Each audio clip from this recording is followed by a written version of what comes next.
মা বলে আল্লাহ তাফসীর শুরু করলেন, নামাজ কায়েম করো, আকিমুস সালাহ, নামাজ কায়েম করো। এইবার যদি আল্লাহকে বলি মালিক নামাজ কেমনে পড়ব, রুকু কেমনে করব, সাজদা কেমনে দিব, আল্লাহ পাক বলেন আমার বন্ধুকে দেইকা শিখো। আল্লাহ বলেন আমার বন্ধুরে দেইকা শিখো। কিন্তু মা বাবার সাথে উত্তম আচরণ কেমনে করব, আল্লাহ বলেন আমি নিজে বলতেছি, তুমি শোনো। আওয়াজ দিয়ে বলেন সুবহানাল্লাহ। ইম্মা ইয়াবলুগান্না ইনদাকাল কিবারা আহাদুহুমা আও কিলাহুমা ফালা তাকুল লাহুমা উফ ওয়ালা তানহারহুমা ওয়া কুল লাহুমা কওলান কারীমা ওয়াখফিদ লাহুমা জানাহা যুল্লি মিনার রাহমা ওয়া কুর রাব্বিরহামহুমা কামা রাব্বায়ানি সগীরা। আল্লাহ পাক বলেন বান্দা তোমরা তোমাদের মা বাবার সাথে উত্তম আচরণ করো। কেমনে করবা? মা বাবা যখন বৃদ্ধ বয়সে উপনীত হয় তখন তোমরা বাপ মার দিকে আলাদা নজর রাখো। এমন কোনো আচরণ তুমি কইরো না যে আচরণে মার মুখ থেকে উফ শব্দটা বের হয়। এমন কোনো আচরণ তুমি বাবার সাথে কইরো না যে আচরণে বাবার মুখ থেকে আহ শব্দ বের হয়। অথবা বাপ মার কথায় তুমি মুখ দিও আহ ও কইরো না। সুবহানাল্লাহ জোরে বলে। কি তাফসীরটা আল্লাহ করতেছে। আল্লাহ নিজে এখানে মুফাসসির হয়ে গেছে। আল্লাহ নিজে এখানে তাফসীর শুরু করছেন। সব জায়গায় আল্লাহ তাফসীর করেন না। পবিত্র কোরআন হইল মূলনীতি। আল্লাহ মূলনীতি শুধু বলবে, ব্যাখ্যা বিশ্লেষণ নবীর হাদিসে পাওয়া যাবে। কিন্তু এই জায়গাতে আল্লাহ নিজেই তাফসীর শুরু করে নিজে মুফাসসির হয়ে গেছে। সুবহানাল্লাহ।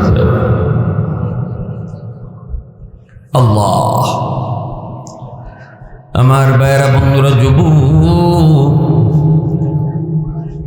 এজন্য আল্লাহ পাক বলে এমন কোন আচরণ তুমি কইরো না যে আচরণে মার মুখ থেকে উফ শব্দ বের হয়, বাবার মুখ থেকে আহ শব্দ বের হয়। শোনো রে বান্দা, বৃদ্ধ বয়সে মানুষ শিশু বাচ্চার মতো হয়ে যায়। শিশু বাচ্চাটা শিশুকালে দেখবেন এক কথা বারবার কয়, কিছু দরকার হলে বাবার কাছে চায়, কিছু দরকার হলে বাবার কাছে চায়, বায়না ধরে বাবার কাছে, আব্বু আমার জুতা কিনে দিতে হবে, আব্বু আমাকে কাপড় কিনে দিতে হবে, আব্বু আমার জন্য খেলনা আনতে হবে। কোনো কিছুর প্রয়োজন হলে সন্তান শিশুকালে বাবার কাছে চায়, কারণ সন্তানের পকেটে টাকা নাই, কর্ম করার ক্ষমতা তার নাই, চাইলে বাবার কাছে চাও। আল্লাহ পাক বলেন, এ বান্দা বৃদ্ধ বয়সে বাপ মার সাথে তুমি খারাপ আচরণ করো না, কিরিমিরি খায় কথা কেউ না, ধমক দিও না, ধমক দিও না। শিশুকালে কথাটা তুমি একবার ইয়াদ করে দেখো। শিশুকালেও তুমি এক কথা বারবার বলছো, বাবা কোনোদিন তোমার ধমক দেয় নাই, এক কথা বারবার বলার কারণে ধমক দেয় নাই। যেদিন তুমি বাবার কাছে চাইছো, বাবার পকেটে টাকা নাই, এরপরও কিন্তু বাবা তোমার ধমক দেয় নাই। বাজারে গেল তো গেল, জিনিসপত্র কিনলো, তোমার আবদার পুরা করার জন্য পকেটে যদি টাকা না থাকে বন্ধুর কাছ থেকে ধার করে তোমার আবদার পুরা করেছে। দোকান থেকে ঋণ করে কর্জা করে বাকিতে হলো তোমার জন্য কিছু নিয়ে এসেছে। খালি হাতে কখনো আসে না। আজ যদি বাবা তোমার ডাক দেয়া কয়, বাজান রে আমার ঔষধ শেষ, ঔষধটা কিনে আইনো। মা যদি কয়, বাবা মার পানসুপারি শেষ, পানসুপারি নিয়ে আইসো। একবারও ধমক দিও না, চোখ লাল করো না। শিশুকালের কথাটা ইয়াদ করে দেখো। শিশুকালে তোমার বাবা কিন্তু তোমার আবদার পুরা করার জন্য বন্ধুর কাছ থেকে ধার করেছে। সুবহানাল্লাহ, জোরে বলেন। বন্ধুর কাছ থেকে ধার করে তোমার আবদার পুরা করেছে। হে বান্দা, এজন্য মনে রাখবি, বুড়া বয়সে মানুষ শিশু বাচ্চার মতো হয়ে যায়। শিশু বাচ্চাটার মতো বুড়া মানুষগুলি হয়ে যায়। হাকিমুল উম্মত মুজাদ্দিদি মিল্লাত মাওলানা আশরাফ আলী থানভী রাহমাতুল্লাহি আলাইহি কিতাবের ভিতরে বড় সুন্দর একটা এক্সাম্পল এনেছেন। বৃদ্ধ বাবা চোখে ঠিক মতো দেখে না, কানে ঠিক মতো শোনে না, জোয়ান ছেলেকে নিয়ে দরজার পাশে বসা।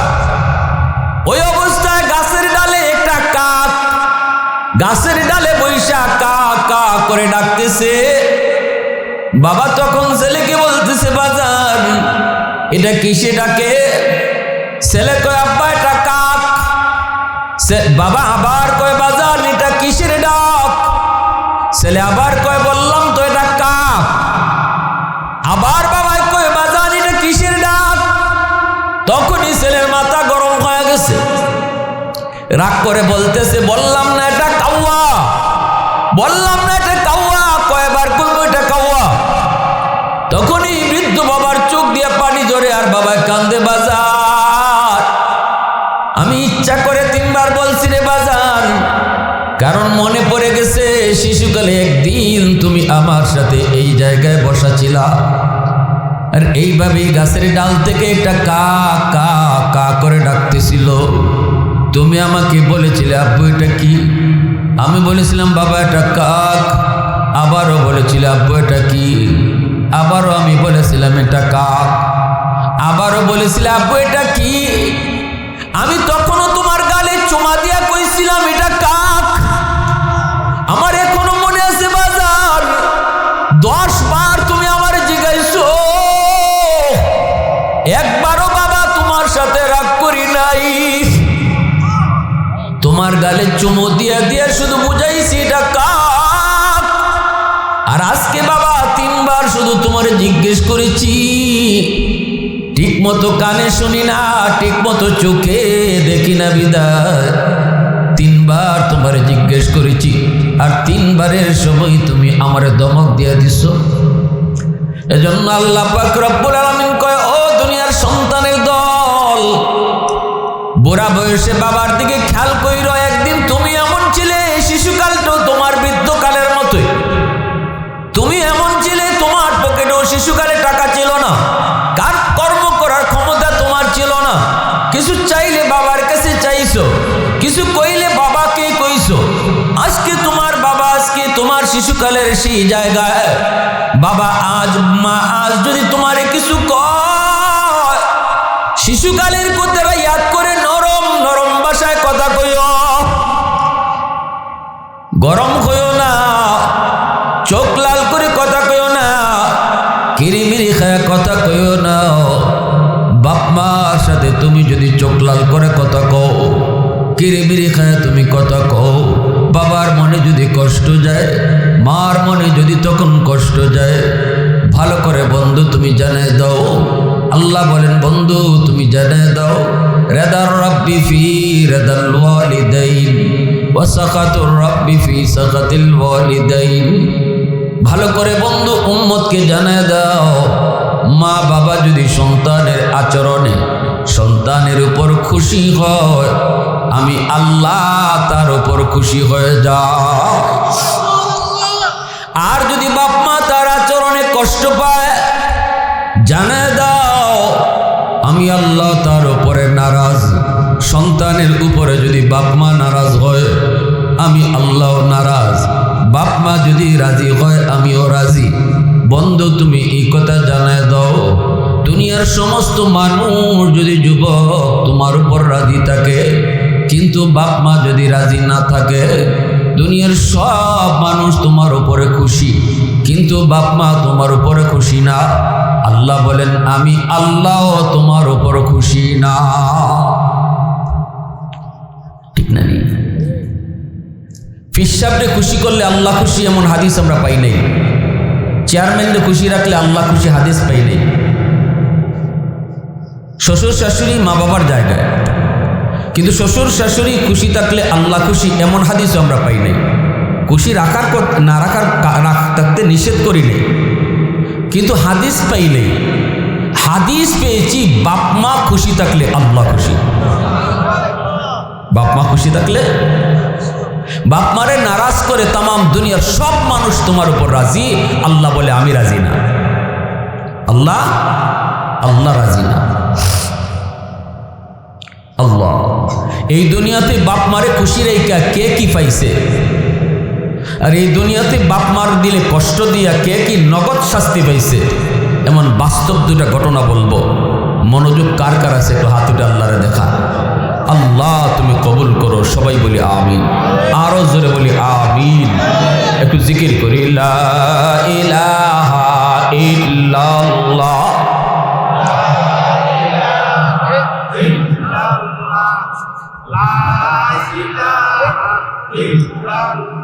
সবাই লা ইলাহা ইল্লাল্লাহ।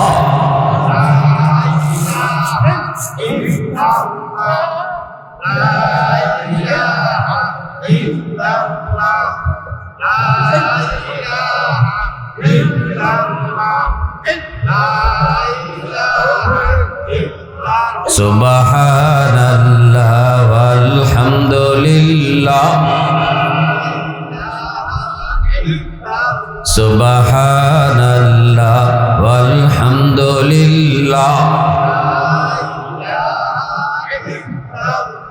লা ইলাহা ইল্লাল্লাহ, লা ইলাহা ইল্লাল্লাহ, সুবহানাল্লাহ।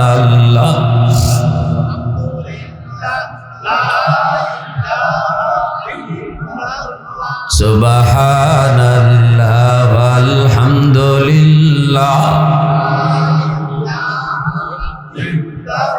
লা ইলাহা ইল্লাল্লাহ, মুহাম্মাদুর রাসূলুল্লাহ। জোরে সুরে বলি সাল্লাল্লাহু আলাইহি ওয়াসাল্লাম। তিন ব্যক্তির দোয়া বদদোয়া সরাসরি আল্লাহর দরবারে কবুল। সালাসাতুন দাওয়াতুম মুস্তাজাবাতুন লা শাক্কা ফীহি, দাওয়াতুল মাজলুম ওয়া দাওয়াতুল মুসাফির ওয়া দাওয়াতুল ওয়ালিদ আলা ওয়ালাদিহি আও কামা ক্বালা নবিয়্যু আলাইহিস সালাতু ওয়াস সালাম। নবীজি বলেন তিন ব্যক্তির দোয়া বদদোয়া সরাসরি আল্লাহর দরবারে কবুল হয়। এক ব্যক্তি হলো মাজলুমের দোয়া বদদোয়া। সমাজের ভিতরে যেই মানুষগুলা বড় দুর্বল, শক্তি কম, গোষ্ঠী তার ছোট, মানুষের বল নাই, টাকার জোর নাই, ক্ষমতাও নাই, এই দুর্বল মানুষের উপরে কোনো এলাকার সবল মানুষ যদি জুলুম করে, অন্যায় করে, সম্পদ তার দখল করে নেয়, কথা দিয়া যদি আঘাত করে, হাত উঠে যদি আঘাত করে, কারণ ওই দুর্বল মানুষটার পক্ষে কেউ নাই। মেম্বার তার পক্ষে নয়, চেয়ারম্যান তার পক্ষে নয়, এমপি তার পক্ষে নয়। ওই দুর্বল মানুষ জুলুম স্বীকার করার পর যদি কারো কাছে বিচার না দেয়, মেম্বারের কাছেও যায় না, কারণ বিচার পাবে না, এমপির কাছেও যায় না, বিচার পাবে না, মন্ত্রীর কাছেও যায় না, বিচার পাবে না। যদি সে আল্লাহর আদালতে বিচার বসে দেয়, নবীজি বলেন সে বিচার বসাইতে দেরি, আল্লাহর আদালতে মামলা দিতে দেরি হয়, কিন্তু মালিকের আদালতে মামলা গ্রান্টেড হতে দেরি হয় না। আল্লাহরে ডাক দেখো, মালিক, মেম্বারের কাছেও গেলাম না, চেয়ারম্যানের কাছেও গেলাম না, সমাজের মানুষের কাছেও বিচার দিলাম না, কিন্তু তুমি তো দেখছো আমার সাথে কি করেছে। আল্লাহ তোমার আদালতে বিচার দিলাম। নবীজি বলেন বিচারটা বসাইতে দেরি, আল্লাহর আদালতে বসতে দেরি হয় না, কারণ সে দুর্বল, সে অসহায়, সমাজে তার কোনো লোক নাই, পাওয়ার নাই, শক্তি নাই। এজন্যই রাসূল বলেন তিন ব্যক্তির দোয়া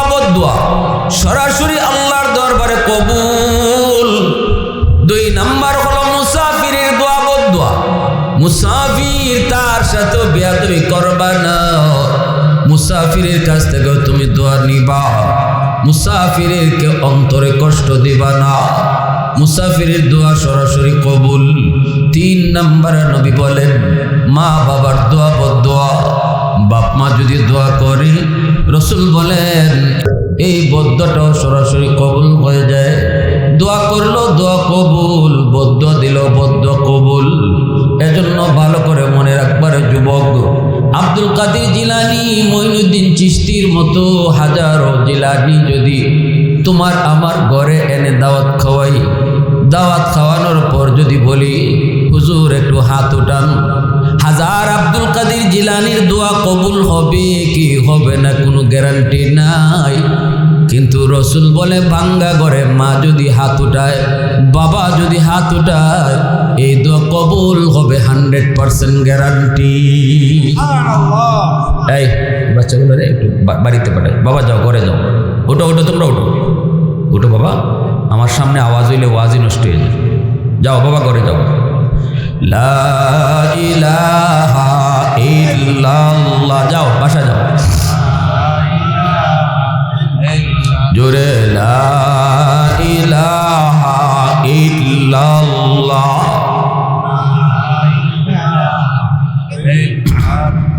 আওয়াজ দিয়া মোহব্বতে, লা ইলাহা ইল্লাল্লাহ,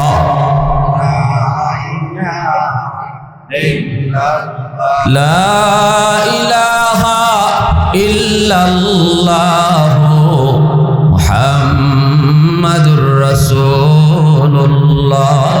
জোরে সুরে বলি সাল্লাল্লাহু আলাইহি ওয়াসাল্লাম। কি বললাম? মঈনুদ্দিন চিশতি আব্দুল কাদের জিলানীর মতো একজন দুইজন মঈনুদ্দিন চিশতি না, একজন দুইজন জিলানী না, হাজার জিলানী যদি আপনার জন্য হাত উঠান দোয়া কবুল হবে এমন কোনো গ্যারান্টি রসুল হাদিসে দেন নাই। কিন্তু রসুল বলছেন বাপ মা যদি দোয়া করে 100% কবুল। আওয়াজ দিয়ে কোন সুবহানাল্লাহ। বলি আল্লাহদের দোয়া আমরা আশা করি যে আল্লাহ তার প্রিয় বান্দার দোয়া আল্লাহ কবুল করত, কিন্তু গ্যারান্টি নাই। কি নাই? জোরে বলেন, কি নাই? কিন্তু বাপ মার দোয়া কবুল হবে গ্যারান্টি দিয়েছেন আল্লাহর রসুল। নবীজি কোনোদিন কখনো মিথ্যা বলছেন? আল্লাহ রসুল নিজের থেকে কিছু বলেন? কার ইশারায় বলে? আল্লাহই বলাইছে, বন্ধু কয়ে দাও বাঙ্গা ঘরে মায় যদি হাত উঠায় আমি আল্লাহ কবুল করব 100% গ্যারান্টি। এখন তুমি কার দোয়া নিতেছো আর কারে কষ্ট দিতেছ? যার দোয়া নিলে তোমার জন্য দোয়া কবুল, তারে ভাঙ্গা ঘরে রাখছো, ঠিক না? তারে খালি কমলা খাওয়াও না। আর যার দোয়া কবুলের কোনো গ্যারান্টি নাই তার দরবারে গরু লইয়া দিতেছ।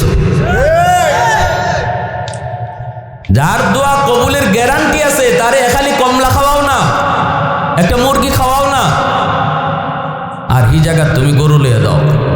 তোমার মতো বোকা দুনিয়াতে আছে নাকি? ঠিক কিনা জোরে কম। আমি আমার থেকে যদি কথাগুলি বলতাম আপনারা কষ্ট নিতেন। আমি আমার রসুলের হাদিস শুনাইতেছি, ঠিক কিনা ভাই? মুসা আলাইহিস সালাম বলে মালিক জান্নাতে আমার বন্ধু কে হবে দেখতে একটু মন চায়। মুসা নবী দুনিয়াতে জমিনে বৈশা আল্লাহর সাথে তিনি কথা বলছেন 4000 বারেরও বেশি। এজন্য মুসা নবীর উপাধি হলো কালিমুল্লাহ। আল্লাহর সাথে কথা বলছেন কোথায়? তুর পাহাড়ে যায় তিনি কথা বলতেন, যেখানে খুশি সেখান থেকে কথা বলতে পারতেন না। মুসা নবী কথা বলতে চাইলে আল্লাহ বলতেন তুর পাহাড়ে আসো। কিন্তু মুসা নবী একদিন আল্লাহকে বলতেছেন মালিক আমি তো তোমার সাথে জমিনে বৈশা কথা বলি, আমি ছাড়া আর কেউ কথা কইবনি। তুকাল্লিমু মাই হাল তুকাল্লিমু আহাদান গায়রি। আল্লাহ পাক তখন বলে মুসা তুমি তো আমার সাথে কথা বলো, তুর পাহাড়ে আইসা তুমি তো আমার সাথে কথা বলো মাঝখানে পর্দা লইয়া, কিন্তু অদূর ভবিষ্যতে একদল উম্মত জমিনে আসবে রে মূসা, যে উম্মতের সাথে আমি আল্লাহ কথা বলবো, মাঝখানে কোনো পর্দা থাকবে না এবং তারা কোনো তুর পাহাড়ে আইসাও কথা বলবে না, যেখান থেকেই বলতে চায় ওখান থেকেই আমি আল্লাহ কথা শুরু করব। আওয়াজ দিয়া সুবহানাল্লাহ। মূসা নবী কই মালিক এরা কোন উম্মত? আল্লাহ বলে এরা আমার বন্ধু মুহাম্মদুর রাসূলুল্লাহর উম্মত, উম্মতে মুহাম্মদ, উম্মতে আহমদ। আল্লাহ পাক রব্বুল আলামিন কয় মূসা এরা আখিরি নবীর আখির উম্মত। মূসা নবী কয় মালিক উম্মতরা আমারে দিয়া দাও। আল্লাহ কয় না, তুমি আগে আইছো, আমার বন্ধু আরো পরে আইব। ও মালিক আমি তো তোর পাহাড়ে এসে কথা বলি, এরা কোন পাহাড়ে যায় কথা কইব? আল্লাহ বলে এরা পাহাড়ে আসা লাগবে না, এরা পর্বতেও আসতে হবে না, এরা যেখানে দাঁড়াবে নামাজে ওখানেই আমার সাথে কথা শুরু হবে। ঘরে বৈশা নামাজ পড়বে, ঘরেই আমি কথা বলবো। মসজিদে গিয়ে নামাজ পড়বে, মসজিদে কথা বলবো। হাওরে নামাজে দাঁড়াবে, তখন হাওরে কথা বলবো। জঙ্গলে নামাজে দাঁড়াবে, জঙ্গলেই কথা বলবো। তামাম দুনিয়াটা তাদের জন্য আমার সাথে কথা বলার জায়গা। সুবহানাল্লাহ। এজন্যই রসুল বলেন মুসাল্লি ইউনাজি রব্বা, নামাজি আল্লাহর সাথে নামাজে কথা কয়। এইবার মূসা নবী কয় মালিক বুঝলাম নামাজি তোমার সাথে নামাজে কথা বলে, কিন্তু তুমি কেমনে কথা বলো? আল্লাহ পাক তখন বলেন আমার বন্ধুর উম্মত যখন কোরআন তেলাওয়াত করব তখন আমি তার সাথে কথা বলি। কোরআন তেলাওয়াতকারীর সাথে আল্লাহ নিজে কথা কয়, নামাজি নামাজে দাঁড়ায়া আল্লাহর সাথে কথা কয়, আর কোরআন তেলাওয়াতকারীর লগে আল্লাহ নিজে কথা কয়। আরো আসতে কোন সুবহানাল্লাহ। আজকে মুসলমানের ঘরে কোরআন তেলাওয়াত বন্ধ। এক জমানায় মুসলমানের ঘরে ফজরের পর সুন্দর কোরআন তেলাওয়াতের সুমধুর আওয়াজ, এখন আর সে আওয়াজ শোনা যায় না। মা বোনেরাও কোরআন তেলাওয়াত ছেড়ে দিয়েছেন। সপ্তাহ চলে যায়, মাস চলে যায়, মুসলমানের ঘরে কোরআন তেলাওয়াত নাই। সবে কদর আইলে, রমজান আইলে কোরআনের সাথে আমাদের সাক্ষাৎ, অথচ আল্লাহর কালাম যেই ঘরে তেলাওয়াত হয় এই ঘরে রহমত নাজিল হয়। যেই ঘরে কোরআন তেলাওয়াত হয় এই ঘরে গজব আসে না। রহমত যেখানে থাকে সেখানে গজব ঢুকে না। এজন্য বলতেছি মূসা নবী একদিন বলতেছে মালিক আমার জান্নাতে বন্ধু কে হবে? দেখতে একটু মন চায়, নাম শুনতে মন চায়। আল্লাহ পাক তখন বলেন অমুক বাজারে যাও, যায় দেখবে একজন কসাই গরুর গোশত বিক্রি করে। ওই কসাই হলো জান্নাতে তোমার বন্ধু। মূসা নবী কয় মালিক আমি এত বড় পয়গম্বর আর কসাই হবে জান্নাতে আমার বন্ধু, কোন আমলের উসিলা? আল্লাহ আমলটা একটু শুনতে মন চায়। আল্লাহ বলেন মূসা আমি আল্লাহ কইমু না, তুমি যা খুঁজা বাইর করো। কোন আমলের উসিলায় আমি আল্লাহ তারে এত মর্যাদা দিয়েছি, এত বড় মাকাম আমি তারে দিলাম, তুমি নিজে যাইয়া তালাশ করে বের করো। মূসা নবী ঠিকানা লইয়া, নাম ঠিকানা লইয়া বের হয়ে গেলেন। যায় দেখেন লোকটা বাজারে কসাই গোশত বিক্রি করে। সালাম দিয়া নাম জিজ্ঞেস করলেন, নামটা বলতেই তিনি পেয়ে গেলেন মূসা আলাইহিস সালাম। নিজের পরিচয় তিনি দিলেন না, কিছুই তারে বললেন না, শুধু এতটুকু বললেন ভাই আমি একজন মুসাফির, আমি তোমার বাড়িতে মেহমান হতে পারমনি। লোকটা কয় হ ভাই আমি তো মেহমানদারির জন্য পাগল, কারণ মেহমানদারি মেহমান আইসা কমায় না। নবীজি বলেন মান আরাদা আইয়াবসুতার রিজকা ফালইউকরিম দাইফা, তোমরা যদি রিজিকের ভিতরে প্রশস্ততা চাও তাহলে বেশি বেশি করে মেহমানদারি করাও। মেহমানদারি করাইলে রসুল বলে মেহমান আইসা তোমার রিজিক বাড়ায় দেয়া যায়, আর আমি আপনি দেখি কমায়, আমি আপনি দেখি কমায়। খাইয়া আমার ফ্রিজের মাংস কমাইছে, কিন্তু রসুল বলে মেহমান আইসা বাড়ায় দেয়া গেছে। এবার বলুন দেখি আমারটা ঠিক না নবীর কথা ঠিক?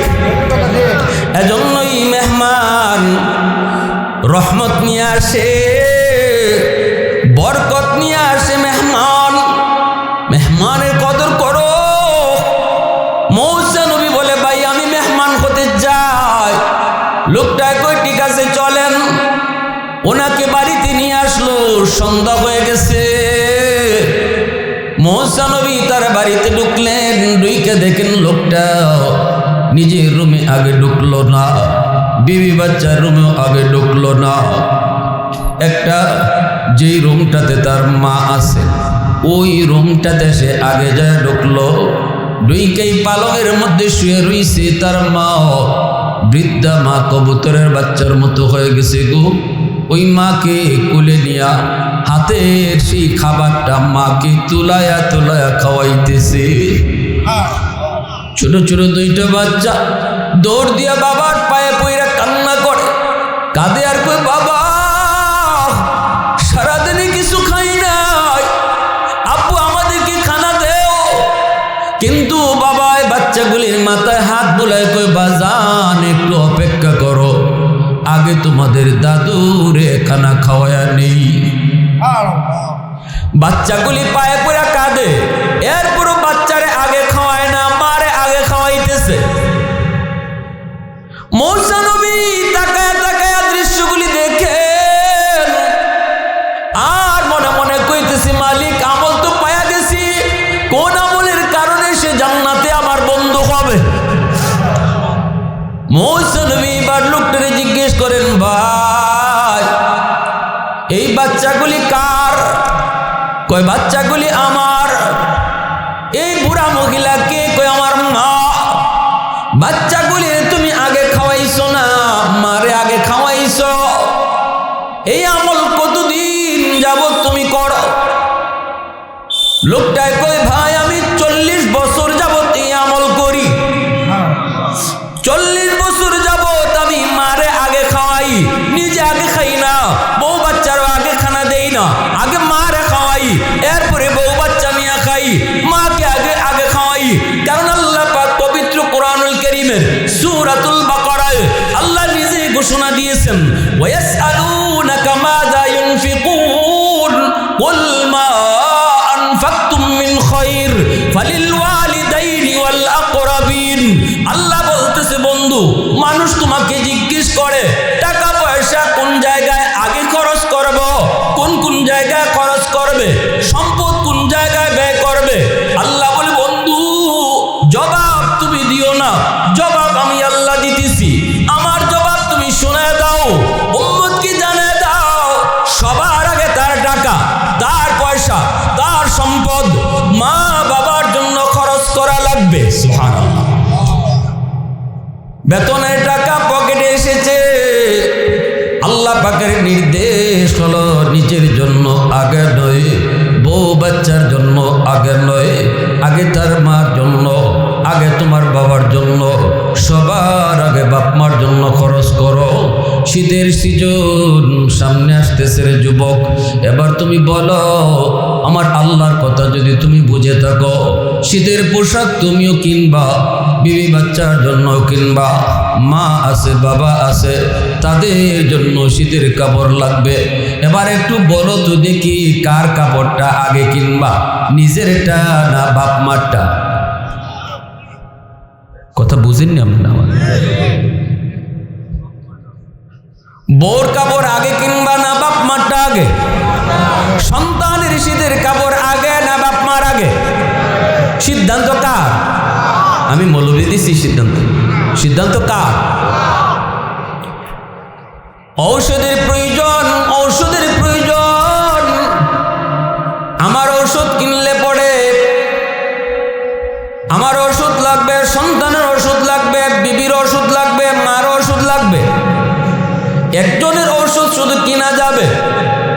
বাকি জনের ঔষধ কিনা যাবে না, পকেটে টাকা কম। আমি জবাব চাইতেছি, জবাব। এই আমার দিকে মনোযোগ, আপনারা মনোযোগ আমার দিকে দেন। অল্প সময় কিছু কথা, লম্বা চড়া বয়ান না, কিছু কথা শুনেন মন দিয়া। কেউ হাঁটাচড়া করবেন না এদিক সেদিক। পরিবেশ এলোমেলো হইলে আমি হুট করে মোনাজাত দিলাই। বলেন, ঔষধ শুধু একজনের কিনা যাবে, বাকি জনের কেনার টাকা নাই। আপনারও লাগবে, বাচ্চারও লাগবে, বউয়েরও লাগবে, মারও লাগবে। আল্লাহর সিদ্ধান্ত যদি আপনি বুঝে থাকেন, বলেন কার ওষুধটা কিনবেন? আলহামদুলিল্লাহ, জোরে বলেন। কার ওষুধ? বাবার লাগলে বাবার, মার লাগলে মার। এটা সিদ্ধান্ত কার? পবিত্র কোরআনের সূরাতুল বাকারা খুঁজে দেখেন, আল্লাহ নিজে বলছে, বন্ধু, মানুষ তোমাকে জিজ্ঞেস করে কোন জায়গায় সম্পদ ব্যয় করবে, জবাব তুমি দিও না, আমি আল্লাহ দিতেছি। ওয়ায়াসআলুনাকা মাযা ইউনফিকুন কুল, আল্লাহ আটকাই দিছে রাসূলকে, বন্ধু জবাব তুমি দিও না, জবাব আমি আল্লাহ দিতেছি। আমি আল্লাহ দিতেছি কইয়েই আল্লাহ কয় সবার আগে বলবা যেন তার টাকা বাপ মার জন্য খরচ করে। তাহলে দোকানের ব্যবসা করে লাভ হয়েছে, লাভের টাকা তোমার পকেটে ঢুকছে, নিজের জন্য আগে নয়। আগে দেখো মার কি লাগবে, বাবার কি লাগবে। সিদ্ধান্ত কার? আল্লাহর সিদ্ধান্ত। মুসা আলাইহিস সালাম বলেন, ভাই ইনি কে? আমার মা। এইভাবে মাকে কতদিন যাবত আগে খাওয়াও, এরপরে নিজেরা খাও, কতদিন যাবত তুমি এই আমলটা তুমি করো? কসাই লোকটা কয়, ভাই 40 বছর যাবত। এই কথা বলতেই মুসা নবী বলতেছেন, ভাই রে, তোমার মা ঠোঁটটা নাড়ায় নাড়ায় কি যেন দোয়া করলো, কথাগুলি আমি বুঝি নাই, একটু বুঝায় কও। লোকটায় তখন কয়, ভাই মা 2টা দোয়া করে সব সময়। একটা দোয়া দুনিয়াতে কবুল হয়ে গেছে, এই কবুল হয়ে গেছে এটা আমি হাতে নাতে পেয়েছি, কিন্তু আরেকটা দোয়া মার কেমনে কবুল হবে আমার বুঝে আসে না গো, কেমনে কবুল হবে বুঝে আসে না। মুসা নবী বলতেছে, ভাই কি সেই 2টা দোয়া একটু আমার শোনাও। কয়, আম্মায় প্রথম দোয়াটা করে, আল্লাহ আমার সন্তানরে তুমি দুনিয়াতে অভাবে ফালাইও না, আমার সন্তানরে তুমি সব সময় সুখে রাখো, শান্তিতে রাখো। আল্লাহ আমারে কোনোদিন অভাবে ফালায় নাই, মানুষ আমার কাছে কিছু পায় না, বরং আমি পাই। অভাব আল্লাহ আমারে ফালায় নাই, আমি সুখ পেয়েছি, শান্তি পেয়েছি, বউ বাচ্চা নিয়েও আমি বড় শান্তিতে আছি। অভাবের ভিতরে আল্লাহ আমারে ফালায় নাই। মার এই দোয়াটা কবুল হয়েছে, আমি নিজের চোখে দেখেছি। আরেকটা দোয়া আমায় করে, মালিক তুমি জান্নাতে আমার সন্তানরে মুসা নবীর বন্ধু বানাইও। কিন্তু আমার বুঝে আসে না মা এটা কেমন দোয়া করে, কেমন দোয়া। আমি একজন সাধারণ কসাই মানুষ, মুসা নবীর সাথে জান্নাতে কেমনে বন্ধু হব? সাথে সাথে মুসা আলাইহিস সালাম টান দিয়া তার বুকে ধইরা কান্না শুরু করে দিয়েছেন। মুসা নবী কান্দে আর কই, ভাই আমার বুকে আয়, আয় আমার বুকে আয়। তোমার মার দ্বিতীয় দোয়াটাও আল্লাহ কবুল করে নিয়েছে। আমি মুসা নবী, আমি বনি ইসরাইলের নবী মুসা পয়গম্বর, আমি আল্লাহকে জিজ্ঞেস করেছিলাম, মালিক জান্নাতে আমার বন্ধু কে হবে? আল্লাহ আমাকে তোমার ঠিকানায় পাঠিয়ে দিয়েছে। আমি বলেছিলাম কোন আমলের কারণে? আল্লাহ বলে তুমি যা তালাশ করে বের করো। আমি মুসাফির হয়েছি, মেহমান হয়েছি তোমার আমলের খোঁজ নেওয়ার জন্য। আমি মনে করেছি গভীর রাতে উঠা তুমি তাহাজ্জুদ পড়বা, আল্লাহর কাছে কান্নাকাটি করবা, হয়তো এমন কোনো আমল যে আমল মানুষে দেখে না, চোখে পড়ে না, কিন্তু বাইরে আমি সে আমল পেয়ে গেছি। সেই আমলটা হলো তোমার মার দোয়া। আওয়াজ দেখো না সুবহানাল্লাহ, মুসলমানের আওয়াজ দেখো আল্লাহু আকবার। ওয়াহদাতে কি হিফাজত নেহি বেকুওয়াত বাজু, ওয়াহদাতে কি হিফাজত নেহি বেকুওয়াত বাজু, আতি कुछ कमी हक ले खुदा दाद आती नहीं की कुछ कमी हक ले खुदा दाद ऐ मर्द खुदा तुझको उक़ुव्वत नहीं हासिल जा बैठ किसी गार में अल्लाह को करिया जा बैठ किसी गार में अल्लाह को करिया ये सच है कि बातिल की तरफ दार नहीं गम गद्दार न समझो गम गद्दार नहीं हम गद्दार न समझो गम गद्दार नहीं हम मुसलमान आवाज कर अल्लाहु अकबर समस्त गुनार शास्ति अल्लाह पाक परकालेर मयदाने दिबे किन्तु एकटा गुनाह आछे कबीरा गुनाह जेई गुनाहटार शास्ति अल्लाह दुनियाते नगद दिबे सेई गुनाहटाई हलो बाप मार अबाध्य सन्तान मा बाबार साथे जेई सन्ताने खाराप आचरण करबे माके बाद दिबे ना बाबाके बाद दिबे ना बউ নিয়ে আলাদা থাকবে মার কলিজায় ব্যথা বাবার কলিজায় ব্যথা এখন আপনারা বলতে পারেন হুজুর মা যদি খারাপ আচরণ করে সন্তানের সাথে বাবা যদি সন্তানকে ঠগায় তবু কি সন্তান বাপ মার সাথে ভালো আচরণ করবে এই জবাবটা আমার নবী দিয়েছেন হাদিসে নবী দিয়েছেন জবাবটা আমি আপনাদেরকে শোনাবো প্রশ্নটা অনেকেরই মনে থাকতে পারে বাপ মা যদি আমার সাথে ভালো আচরণ না করেন বাবা যদি আমারে ঠগায় তবু কি আমি ভালো আচরণ করব আল্লাহর নবী রহমতের নবী বলেন আনাবি হুরায়রা রাদিয়াল্লাহু তাআলা আনহু قال قال رسول الله صلى الله عليه وسلم من اصبح مطيعا لله في والديه اصبح له بابان مفتوحان من الجنه মদিনার মসজিদ মিম্বরে বৈশা দু জাহানের বাদশা বয়ান করতেছেন মা বাবার হক নিয়া বাপ মার কথা বলতে গেলেই রাসূল চোখ দিয়ে পানি ঝরে কাঁদতেন উম্মতের সামনে শুধু বলতেন উম্মতের দল আমি নবী জন্মের আগেই বাবা হারাইছি বাবার আদর কেমন আমি নবী তা জানি না আব্বু ডাকের ভিতরে কত মজা আমি বুঝি না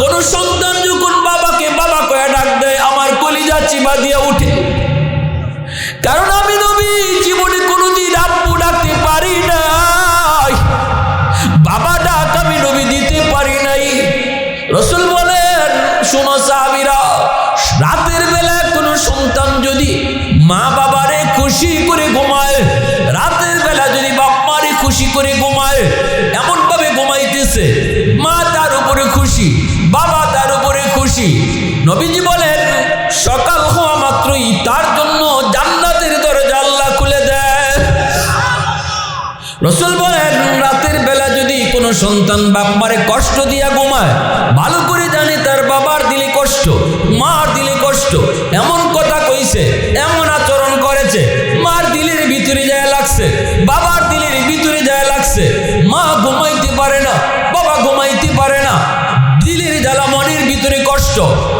থাকলে ঘুম আসে না বাবা মা দুজন রাতে ঘুমাইতে পারে না কান্না করে বাবা মার সান্ত্বনা দেয় স্বামী স্ত্রী একজন আরেকজনকে সান্ত্বনা দেয় তুমি এইদিকে বউ বাচ্চা নিয়ে ঘুমায় গেছো এইদিকে মার ঘুম হারাম কইরা বাবার ঘুম হারাম কইরা সন্তান তুমি ঘুমাইতেছো রাসূল কয় এটা তোমার ঘুম না এটা তোমার ঘুম না সকাল হওয়া মাত্রই তোমার জন্য জাহান্নামের দরজা খোলা আল্লাহ নবী বলেন এই রাত্রে যদি সন্তানের মরণ হয় আল্লাহ না করুক যদি এই রাত্রে মরণ হয় যেই রাত্রে তার মার দিলে কষ্ট ছিল বাবার দিলে কষ্ট ছিল দুনিয়ার কোনো আমল তারে জান্নাতে নিতে পারবে না তার জীবনে যদি একটা দুইটা হজ নয় 100টা হজ উমরাও থাকে তার আমল নামায় যদি লক্ষ কোটি টাকা দান সদকাও থাকে তবু রাসূল বলেন যেই রাত্রে মারে বাবারে কষ্ট দিছে মার দিলে কষ্ট বাবার দিলে কষ্ট ওই রাত্রেই যদি তার মরণ হয় মার কাছ থেকে যদি মাফ না নিতে পারে বাবাকে যদি খুশি করতে না পারে তার কোনো আমল তারে জান্নাতে নিতে পারবে না বরং সে নিশ্চিত জাহান্নামে যাবে নাউজুবিল্লাহ জোরে বলেন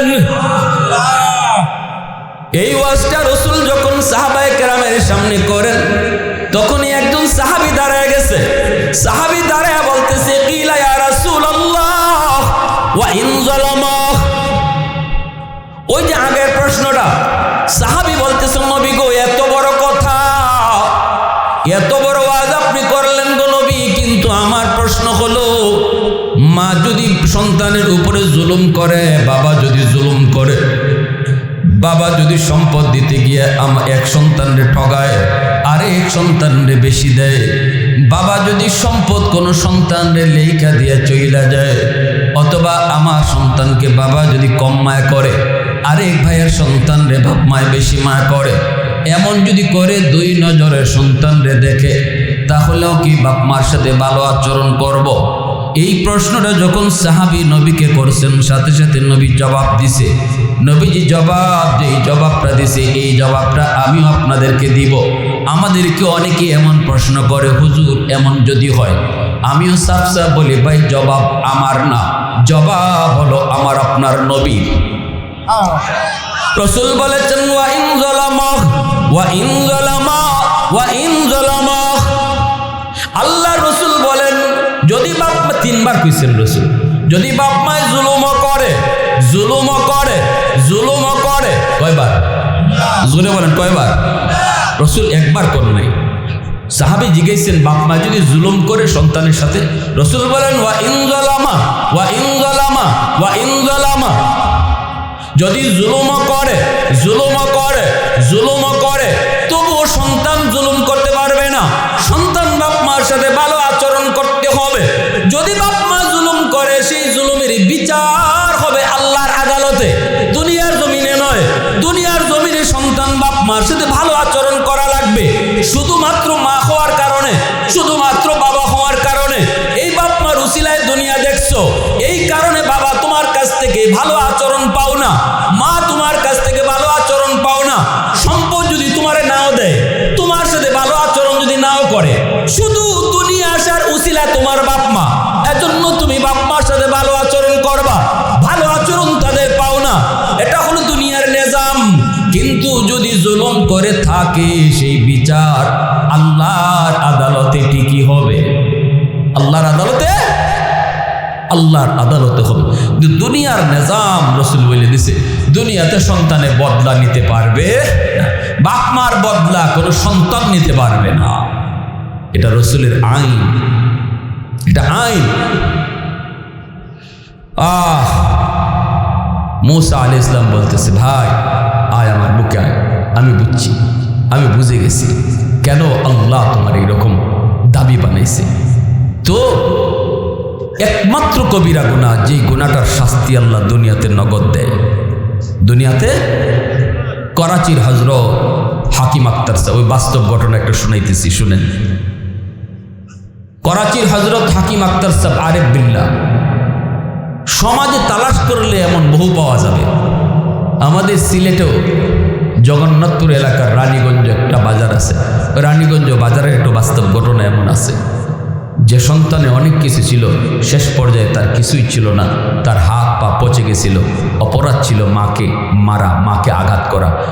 করাচির হযরত বলেন আমি মসজিদে নামাজ পড়ি, দেখতেছি একটা যুবক বড় সুন্দর করে নামাজ পড়ছে, তার রুকু সুন্দর, তার সেজদাও বড় সুন্দর, কিন্তু ডান হাত কাপড় দিয়ে পেঁচায় রাখছে। নামাজ শেষ হলে পরে আমি যুবককে ডাক দিছি, যুবক এদিকে আসো, তোমার নামাজটা আমার বড় পছন্দ হয়েছে, খুব সুন্দর করে নামাজ আদায় করেছ। একজন যুবক যৌবনে যদি আল্লাহর কদমে সেজদা দেয়, হাজার বৃদ্ধ মানুষের সেজদার চেয়ে যুবকের সেজদার পাল্লা ভারী হয়ে যায়। কারণ যত আল্লাহর অলি হয়েছেন এই জমিনে, প্রত্যেকে অলির দফতরের নাম লেখাইছেন যৌবনকালে। যৌবনের ইবাদত যুবককে অলি বানায়। বুড়া বয়সে, বৃদ্ধ বয়সে চাইলেও সে সব গুনাহ করতে পারবে না। বুড়া বয়সে মসজিদে না গেলে মানুষ বন্ধ কইব, বুড়া হয়ে গেছে এখনো নামাজ পড়ে না। এই কারণে অনেকে হয়তো মসজিদে যায়। একজন যুবক যৌবনে তার মন টানে তার জুয়াবে বিচারের দিকে, তার দুস্তরা তারে ডাকতেছে মদ গাঞ্জা ইয়াবার দিকে। যেই যুবক বন্ধুদের ডাকে সাড়া না দিয়া, যেই যুবক নিজের নফসের কাহের সাথে না বইরা আল্লাহর ভয় অন্তরে লইয়া আল্লাহর কদমে সেজদা দেয়, ওই যুবকের এক সেজদা আর বৃদ্ধ বয়সের 1000 সেজদা, দুই পাল্লা দিলে যুবকের সেজদার পাল্লা ভারী হয়ে যায়। এজন্য আল্লাহ রসুল বলেছেন লা ওয়ারা